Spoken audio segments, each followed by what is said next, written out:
자, 오늘은 종료주일입니다. 이번 주간은 순환 주간이죠.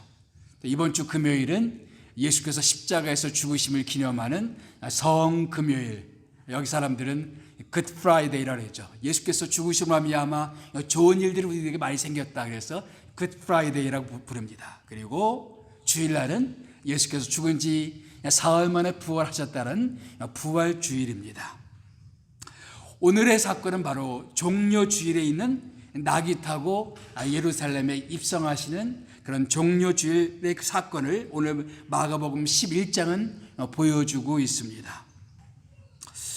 예수께서 나귀를 타고 예루살렘에 들어가셨는데 사람들은 주단 대신에 종려나무가지 또 기타 다른 나뭇가지들을 길에 펴면서 예수님을 환영했습니다. 그래서 우리는 그것을 기념해서 오늘 종려주일 예배로 드리는 것입니다. 오늘 본문을 읽으면 떠오르는 몇 가지 질문들이 있습니다. 첫째 질문은 이것입니다. 왜 예수님께서는 나귀를 타고 예루살렘에 들어가셨나? 오늘 또 본문을 읽다 보면 예수께서 이런 말씀을 하세요. 길가에 나귀가 매여 있는 것을 볼 텐데 끌고 와라. 누가 뭐라 그러면 주가 쓰시겠다라고 말하라. 예수께서 이렇게 말씀하시는 예수님의 권리가 무엇일까라는 것입니다. 예수님 무슨 권리로 이런 말씀을 하시는 것일까? 엄연히 남의 재산인데 무슨 권리로 이런 말씀을 하시는 것일까? 또 예수께서 나귀를 타고 예루살렘에 들어가실 때 사람들이 호산나 하면서 예수님을 찬양했단 말이죠. 왜 그때 사람들은 예수님을 바라보면서 호산나 찬양을 불렀을까 하는 것입니다. 그래서 오늘은 이 본문 말씀, 이 세 가지 질문에 대한 답을 찾아보면서 말씀을 묵상하고자 합니다. 첫 번째 질문, 예수님은 왜 나귀를 타고 예루살렘에 들어가셨는가? 예수님은 예루살렘에 들어오시기 직전에 마지막 여행에서 몇 번에 걸쳐서 이런 말씀을 주셨습니다. 이제 내가 예루살렘에 올라가게 되면 나는 체포될 것이다. 그리고 사람들에 잡혀서 죽게 될 것이다. 라는 것을 몇 번에 걸쳐서 예고를 하셨습니다. 그래서 예고를 하시고 이제 예루살렘에 들어가시는 것인데 나귀를 타고 들어가셨어요. 예수님은 나귀를 타고 들어가시면서 무엇인가를 선포하는 그런 특별한 이벤트, 특별한 행사를 하기를 원하셨어요. 그래서 나귀를 타고 가셨거든요. 왜 예수님은 그날, 그 시간에, 그 주일에 나귀를 타고 예루살렘에 들어가시는 것일까요? 한마디로 말하면 이 사건이 있기 약 520년 전에 있었던 어떤 예언이 이루어지기 위함이었습니다. 스가랴 예언이었습니다. 스가랴가 예수님에 대한 어떤 예언을 던졌습니다. 스가랴 9장 9절 말씀입니다. 다 같이 한번 읽어볼까요? 시작. 시온에 따라 크게 기뻐할지어다. 예루살렘에 따라 즐거이 부를지어다. 보라, 내 왕이 내게 임하시나니 그는 공의로우시며 구원을 베푸시며 겸손하여서 나귀를 타시나니 나귀의 작은 것 곧 나귀 새끼니라. 다시 말하면 예수님이 태어나기 전 약 500년 전에 520년 전에 한 선지자가 장차 메시아가 오실 것인데 메시아가 오게 되면 메시아가 한 가지 일 중에 하나가 바로 예수님은 나귀를 타고 예루살렘에 들어가시는 일이 있게 될 것이다 라고 예언을 했습니다. 그러면서 여기 보게 되면 메시아에 대한 몇 가지 단서를 찾아볼 수가 있겠죠. 첫 번째 단서는 이 메시아는 우리의 왕이 될 것이다 라는 단서입니다. 두 번째, 이 메시아는 우리의 구원자가 될 것이다. 그는 공의로우시며 구원을 베푸시며 메시아가 올 것인데 누군가 메시아가 이 땅에 올 것인데 그분은 우리의 구원자가 될 것이다. 세 번째, 사람들의 기대와 달리 그 메시아는 아주 겸손한 메시아가 될 것이다. 그래서 말이 아닌 나귀를 타고 오시는 메시아가 되실 것이다. 그렇게 겸손하게 우리를 섬겨주시는 메시아이실 것이다 라고 예언을 했습니다. 성경에 보면 예수님에 대한 많은 예언들이 있습니다. 예수님이 태어날 마을 이름도 예언이 되어 있어요. 미가서 예언을 보게 됩니다. 그것도 약 예수님 태어나기 전 600년 전에 있었던 예언인데, 메시아가 태어나게 될 텐데 그 메시아는 베들레헴이라는 동네에서 태어나게 될 것이라는 예언이 있었어요. 그런데 그 예언대로 예수께서는 베들레헴이라는 동네에서 태어나셨습니다. 그런데 사실은 예수님이 베들레헴에서 태어날 가능성이 사실 별로 없었어요. 왜냐하면 예수의 어머니였던 마리아는 어디 있었던 분이었어요? 저 북쪽에 있던 나사렛 동네에 있었던 사람들이었어요. 근데 갑자기 로마 황제의 명령이 내려져서 모든 사람들이 고향 땅에 가서 호적을 해야만 되는 급박한 상황이 이루어졌습니다. 그래서 그때 해산할 때에 나사렛에 살던 그 예수의 부모가 베들레헴까지 내려오게 되면서 거기서 예수께서 태어나게 되었습니다. 기막힌 섭리죠. 베들레헴에서는 태어나기가 쉽지 않았는데 특별한 상황 때문에 태어나게 되었죠. 이것뿐이겠습니까? 헤롯에 의해서 어떤 그 아기 예수가 애굽으로 피신가게 될 것도 성경의 호세아서에 미리 예언되어져 있었습니다. 메시아는 가장 친한 친구로부터 배신당할 것도 예언되어져 있습니다.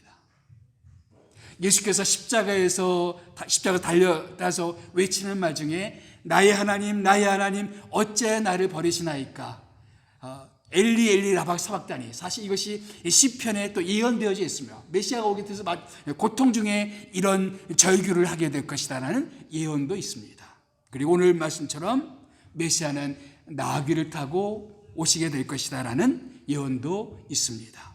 성경에 보면 계속해서 메시아에 대해서 예언이 되었어요. 그리고 정확하게 그 예언대로 예수께서는 이 땅에 오셨고 그 예언들이 성취되었습니다. 통계를 아시는 분들은 이 수많은 예언들이 그대로 이루어질 가능성들이 매우 희박하다라고 이야기합니다. 8가지를 예언해서 8가지가 다 이루어질 가능성이 매우 희박하다라고 얘기해요. 그러나 8가지가 아니라 사실은 성경에 예수님에 대한 예언만 해도 200가지 정도 됩니다. 그 예언들이 마지막 재림에 대한 예언 빼고는 거의 그대로 이루어졌습니다.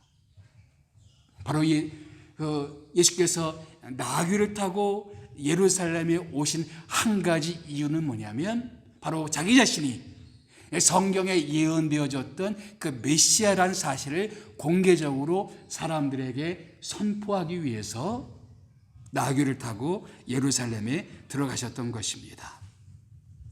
사실 유대 왕들은 말과 나귀를 목적에 따라서 달리 사용하기도 했습니다. 이스라엘 나라는 늘 전쟁의 와중 속에 있었어요. 우리나라도 작다 보니까 늘 외침을 많이 받았잖아요. 이스라엘 땅도 여러 나라들의 어떤 길목에 있었기 때문에 계속해서 다른 나라의 외침을 많이 받았습니다. 그런데 만약에 맞서 싸우겠다 그러면 왕은 말을 타고 나가는 거예요. 말을 타고 나가는 거예요. 그런데 평화의 목적으로 화친을 청하러 갈 때에는 말이 아니라 나귀를 타고 나가게 되었습니다. 예수께서 말이 아니라 나귀를 타고 이 땅에 오신 한 가지 이유는 뭐냐면은 예수께서는 우리에게 평화를 주시기 위해서 이 땅에 오셨다는 사실을 선포하기 위한 것입니다. 인류는 하나님께 죄를 짓고 하나님을 반역을 해서 하나님의 진노의 대상이 되었습니다. 하나님과 인간의 관계는 깨어지고 말았습니다. 성경에 보게 되면 우리는 하나님의 대적이 되었다라고 말하고 있습니다. 그런데 그런 반역한 인류를 위해서 예수께서는 말 타고 인류를 벌하시기 위해서 이 땅에 오신 것이 아니라 우리들에게 평화를 주시기 위해서, 우리들에게 구원을 주시기 위해서 이 땅에 오셨다는 것입니다. 로마서 5장 10절 말씀, 우리 다 같이 읽어볼까요? 시작. 곧 우리가 원수 되었을 때 그의 아들의 죽으심으로 말미암아 하나님과 화목하게 되었은즉 화목하게 된 자로서는 더욱 그의 살아나심으로 말미암아 구원을 받을 것이니라. 우리는 하나님과 원수되어진 상태였다는 것이죠. 우리는 하나님께 등 돌린 그런 존재들이었습니다. 하나님의 진노의 대상들이었습니다. 그런데 그 아들 예수 그리스도께서 이 땅에 오셔서 십자가에서 죽으시로 말미암아 하나님과 우리의 관계가 화목하게 되었습니다. 나귀 타고 오신 예수님, 무슨 상징입니까? 하나님은 우리와 평화하기를 원하신다. 우리를 벌하시는 것이 목적이 아니고 우리를 진압해버리는 것이 하나님의 목적이 아니라 하나님께 반란을 일으켰다 할지라도 우리들에게 평화를 주시기 원하시는 것이 하나님의 마음이다라는 것을 선포하는 것이 나귀 타고 오신 예수님이 보여주신 그런 모습이신 것입니다. 그래서 구약 이사야는 이렇게 말하죠. 장차 메시아가 오게 될 터인데 그 메시아는 평화의 왕으로 오실 것이다. 평화의 왕으로 오실 것이다. 우리에게 평화를 주시기 위해서 이 땅에 오실 것이다. 나귀 타고 오신 예수님, 우리에게 평화를 주시기 위해서 이 땅에 오신 것입니다. 여러분은 그 예수님을 만나셨습니까? 성경에 예언되어졌던 메시아, 성경이 계속해서 오리라고 약속되어졌던 그 예수님, 그 예수를 만나서 주님의 구원, 주님의 그 평안을 맛보셨습니까? 예수께서 왜 나귀를 타고 오셨는가? 성경의 그 예언이 성취되기 위한 것이었습니다. 두 번째, 예수님의 권리는 무엇인가? 이제 예수님께서 예루살렘에 들어가시기 직전에 머무셨던 장소가 요한복음 보게 되면 베다니라고 되어 있습니다. 베다니에는 누가 살고 있었냐면 나사로라는 사람이 살고 있었습니다.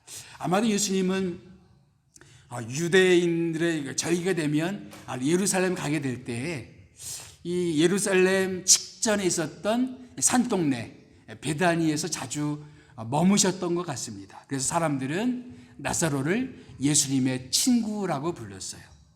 그래서 그 누이들도 예수님을 잘 알고 있었습니다. 그 누이들이 누구였습니까? 마르다와 마리아.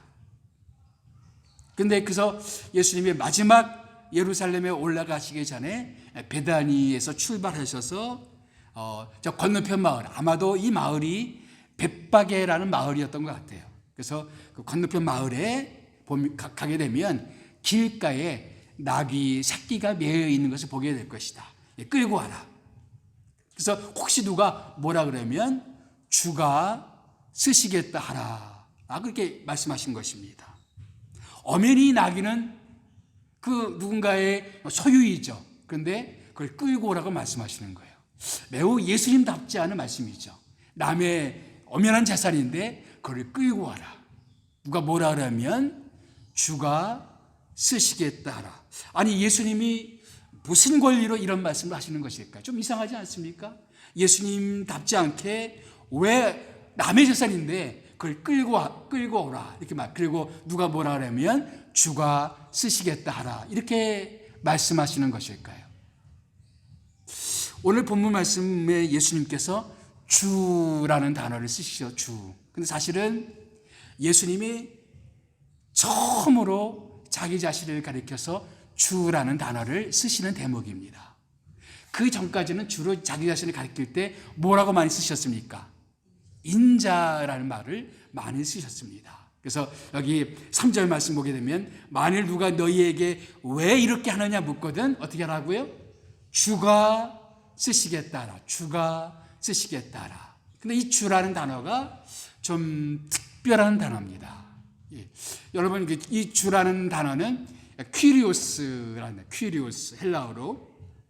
근데 구약 성경이 무슨 언어로 쓰여졌는지 혹시 아십니까? 구약 성경 히브리어로 쓰여졌습니다. 그런데 시대가 많이 바뀌어서 이스라엘 나라가 여러 나라의 속국으로 지내다 보니까 히브리어를 아는 사람이 드물어졌어요. 그래서 헬라 시대에 와서는 대부분 사람들이 히브리어를 잘 모르고 헬라어가 더 익숙해진 거예요. 그래서 헬라어로 된 성경을 만들어야 되겠다. 이런 필요에 의해서 주전 약 2세기에 히브리어를 헬라어로 번역한 성경 70명의 학자들이 번역했다고 해서 70인역이라고 부릅니다. 그래서 구약 성경을 히브리어를 헬라어로 번역했어요. 근데 유대인들은 하나님의 이름을 함부로 부를 수가 없다. 그래서 성경에 보면 하나님의 이름이 뭐였죠? 여호와란 말이잖아요. 그래서 그 여호와란 말을 그대로 옮길 수가 없다. 그래서 대치어를 넣었어요. 대치어가 뭐냐면은 주라는 단어입니다. 근데 이것이 헬라어로 뭐냐면은 퀴리오스. 그러니까 사실 퀴리오스는 무슨 단어냐면은 하나님을 지칭하는 단어였어요. 하나님. 그래서 그 유명한 시편 23편 말씀, 여호와는 나의 목자시니, 이 말씀이 있잖아요. 근데 영어 성경 보게 되면 그 헬라 성경을 기준으로 해서 The Lord is my shepherd. 그러니까 주님은 나의 목자이십니다. 근데 사실 여기 주라는 원래 히브리 성경에는 뭐로 되어 있냐면은 여호와라는 말로 되어 있단 말이죠. 이만큼 주라는 단어는 엄청난 단어였어요. 뿐만 아니라 예수님 당시에 이스라엘은 또 로마의 속국이었거든요. 그 당시에 로마에서는 로마의 황제 숭배가 일어났습니다. 황제를 신으로 숭배했어요. 그때 황제 숭배를 하면서 외쳤던 말이 있어요. 그게 뭐냐면은 시저는 가이사는 나의 퀴리오스입니다. 나의 주님이십니다. 라는 그런 고백이었습니다. 가이사는 나의 주님이십니다. 그때 주라는 단어가 뭐냐면은 퀴리오스예요. 퀴리오스. 그러니까 이 주라는 단어는 아주 엄청난 단어였어요. 그런데 예수님께서 이 주라는 단어를 누구에게 쓰고 있어요? 자기 자신에게 쓰고 있어요. 나는 주님이다. 나는 퀴리오스. 나는 하나님과 동등된 그 주님이다라고 말씀하시는 겁니다. 그래서 누가 뭐라 그러면 하나님 된 내가 쓰겠다라고 말하라라고 말씀하고 있습니다. 바로 주님께서 이 엄청난 단어를 자기 자신에게 적용하고 있는 그런 장면이죠. 예수님이 우리의 주님이신 이유가 뭡니까? 두 가지 이유를 생각해 볼 수 있어요. 예수님은 우리의 창조자이시죠. 우리를 만드신 분이십니다. 우리를 만드셨다면 우리에 대한 권리가 있으시죠. 어떤 사람도 나는 하나님과 상관이 없어요 라고 말할 수 있는 사람은 아무도 없습니다. 성경에 의하면 모든 사람들은 다 하나님에 의해서 혹은 또 주님에 의해서 만들어졌기 때문에 모든 사람들에게 예수님은 권리를 가지고 계십니다. 더군다나 예수님 우리의 창조자일 뿐만 아니라 우리의 구원자가 되어 주시죠. 여러분, 구원이라는 단어가 성경에서는 자주 대속이라는 좀 어려운 말을 씁니다. 대속. 영어로는 redemption. 이 말은 뭐냐면은 다시 사들인다라는 뜻입니다. 그래서 노예 같은 사람들을 돈을 주고 다시 사들여서 해방시켜 주는 것을 대속이라고 말합니다.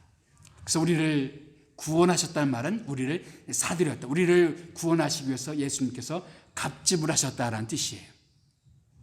여러분, 저희가 쇼핑몰에 가서 어떤 물건을 사면, 내가 값을 지불하고 그 물건을 사면 나는 그 물건에 대한 권리가 있어요. 그렇죠?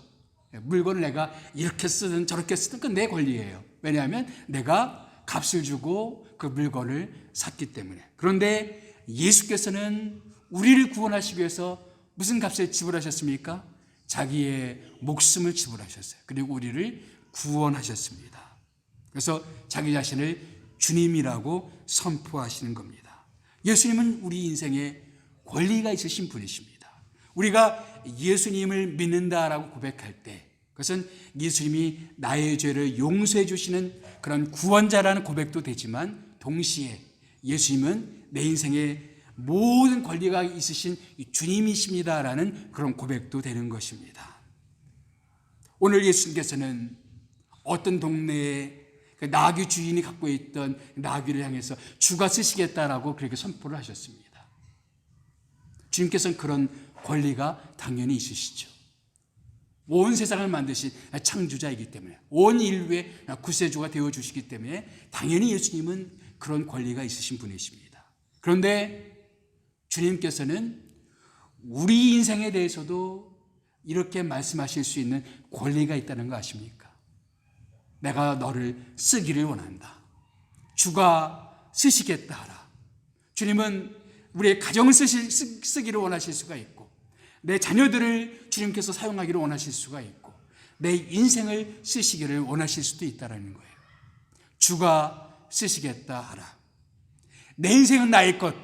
옛날에 그런 노래가 있었는데 우리는 그렇게 말할지 모르지만 주님께서는 내 인생에 대해서 어떤 권리가 있는 그런 주님이시다는 사실을 이 호산나 종려주일에 사람들에게 선포하시는 것입니다. 우리가 예수를 믿는다는 것, 예수님을 내 마음속에 영접한다는 것은 주님, 이제부터 내 인생의 주님은 예수님이십니다라는 그런 고백인 것입니다. 예수님도, 여러분도 그런 고백을 하시나요? 주님은 나의 주님이십니다. 사실 이것이 엄청난 단어예요. 주님이라고 말할 때 이건 사실 너무나 엄청난 단어입니다. 예수님, 내 인생에 대한 모든 권리는 주님에게 있습니다. 주님께서 내 인생을 다스리시고 나를 이끌어 가실 수 있는 권리가 있으십니다. 그런데 사실은 주께서 내 인생을 쓰시게 되면 사실 그것이 가장 영광스러운 인생이 되는 줄 믿습니다.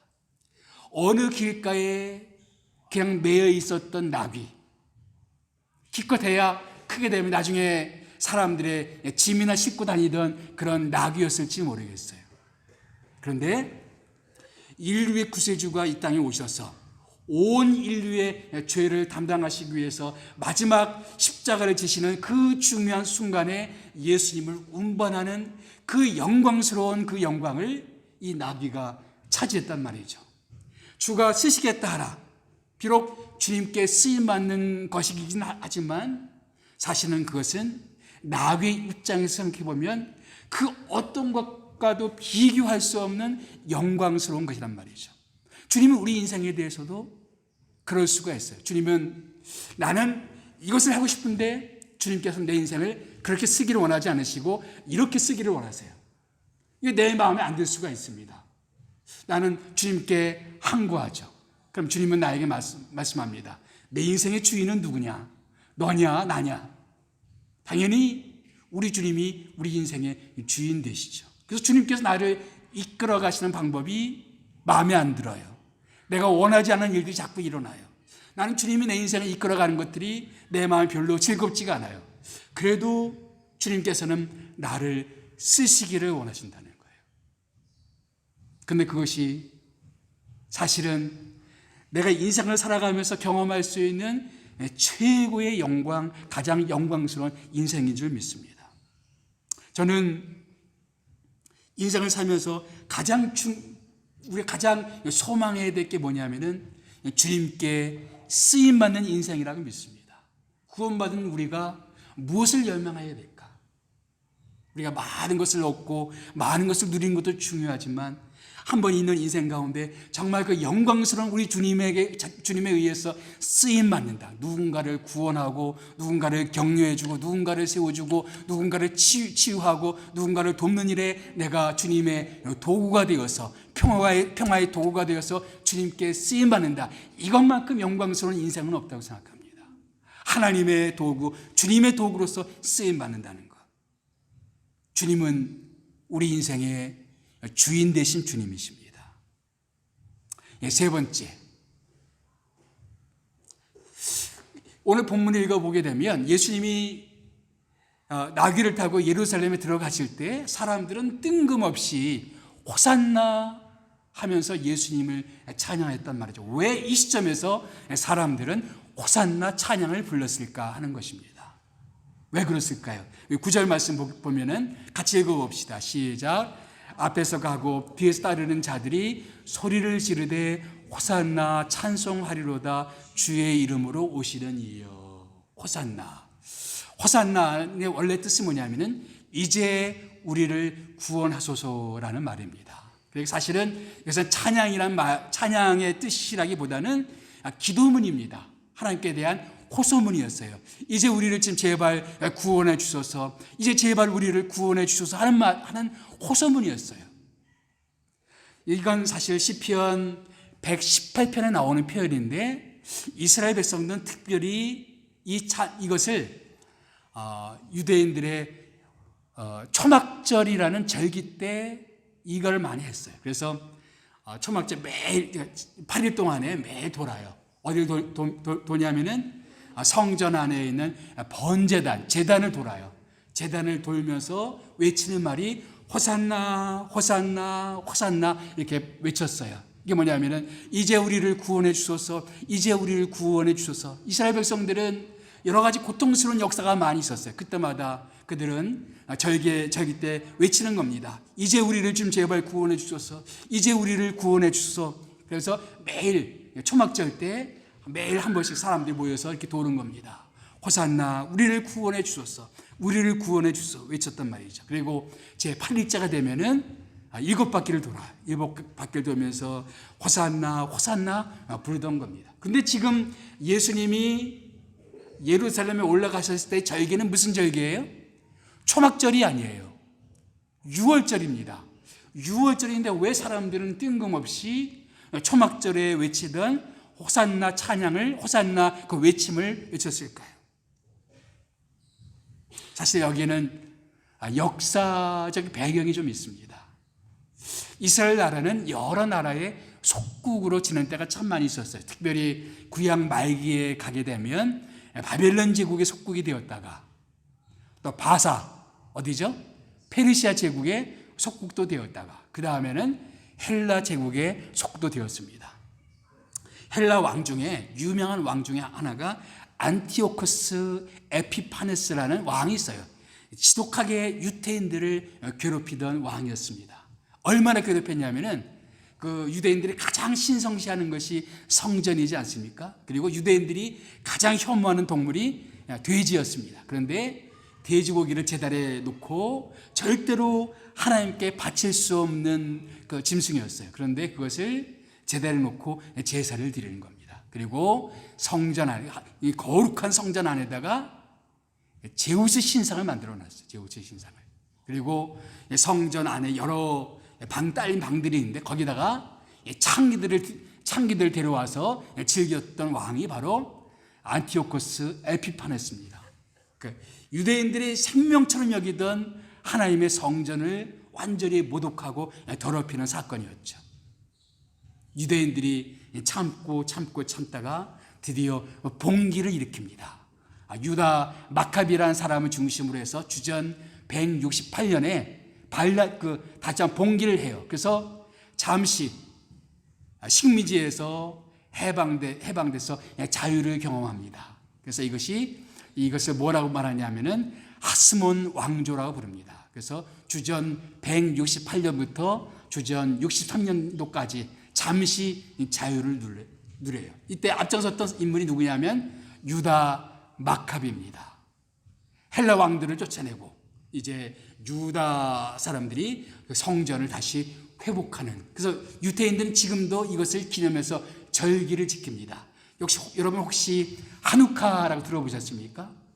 꼭 시즌이 어느 시즌이냐면은 크리스마스 시즌이에요. 그래서 유대인들은 그 크리스마스 시즌에 집집마다 빛을 등을 밝혀놓고 하누카 수전절 절기를 지킵니다.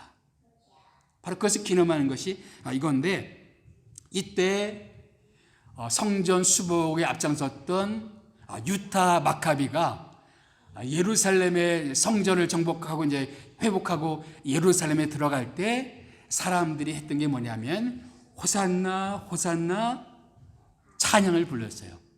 호산나는 원래 찬양이 아니고 뭐라고 그랬죠? 기도문이었어요. 이제 우리를 구원해 주소서, 이제 우리를 구원해 주소서. 끊임없이 외세에 침입을 받던 사람들이 이제 우리를 구원해 주소서 외치던 것인데, 이제 그것이 성취되었습니다 하면서 그것을 회고하면서 부르는 찬양이 호산나 찬양인 겁니다. 드디어 구원자가 나타났다, 우리를 회복시켜준 구원자가 나타났다 하면서 유다 마카비가 성전에 들어갈 때 호산나 호산나 찬양을 불렀어요.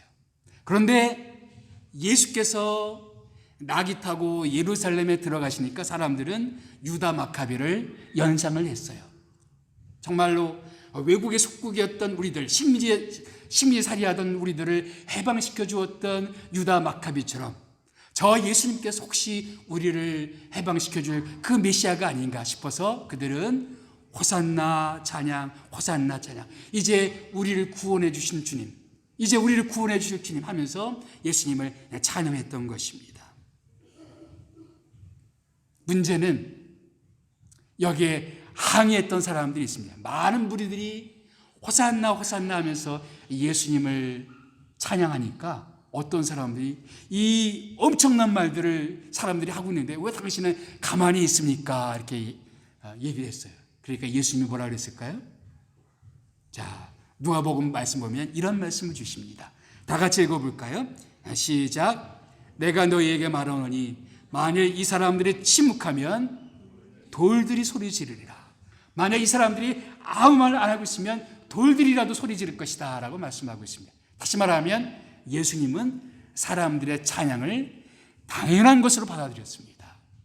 맞다, 나는 바로 이 땅을 구원하신 그 메시아다라는 선포죠. 그리고 마땅히 당신은 사람들에게 찬송받아 마땅한 분, 영광스러운 주님이라는 사실들을 사람들에게 알리기를 원하셨던 것이죠. 너희가 침묵하면 돌들이 소리 지를 것이다. 나는 찬양받기에 합당한 호산나 주님이시다라는 그런 선포였던 것입니다. 이 종려주일에 우리가 기억하고 묵상해야 될 것은 우리 주님은 어떤 주님이신가? 나귀 타고 오신 주님, 바로 성경의 예언이 성취되었던 그 메시아, 인류가 오랫동안 기다려왔던 그 메시아가 바로 우리 예수님이라는 사실을 기억하는 주일이 바로 종려주일입니다. 그 주님은 우리의 구원자가 되실 뿐만 아니라 우리 인생에 대해서도 주가 쓰시겠다 하라고 말씀하실 정도로 우리 인생의 주님 되신 예수님, 주인 되신 예수님, 내 인생의 모든 권리가 있으신 예수님이라는 사실을 기억하는 절기가 종려주일입니다. 뿐만 아니라 예수님은 사람들의 호산나 찬양을 받기에 합당하신 그 주님이라는 것입니다. 제가 얼마 전에 이 본문을 가지고 아침에 퀴트를 했습니다. 저는 아침에 일어나자마자 항상 말씀을 가지고 묵상을 하는데요. 며칠 전에 이 말씀 보면서 자, 이렇게 기도문을 만들어서 주께 기도를 올렸습니다. 제가 그날 올렸던 기도문을 좀 읽어보기를 원해요. 주님은 예루살렘 길목에서 초라한 나귀를 타고 이 찬송을 들으셨습니다. 초막절이 될 때면 사람들이 성전에 모여 하나님께 외치던 그 외침을 들으셨습니다. 이제 우리를 구원하소서 기도하던 기도가 실현되어서 구원의 주님으로 오셨음을 찬송하는 소리를 들으셨습니다. 그러나 언젠가 예루살렘 길목이 아니라 온 세상 거리거리에서 그 찬송이 울려 퍼지게 될 것을 믿습니다. 모든 입술이 예수를 구원의 주님으로 찬양하는 날이 오게 됨을 믿습니다. 온 세상뿐만 아니라 천상에서도 이 소리가 울려 퍼지게 될 승리의 날을 믿습니다. 그 날이 오기까지 우리의 길목에서 구원의 주님을 선포하는 저희가 되게 하옵소서. 기도하겠습니다.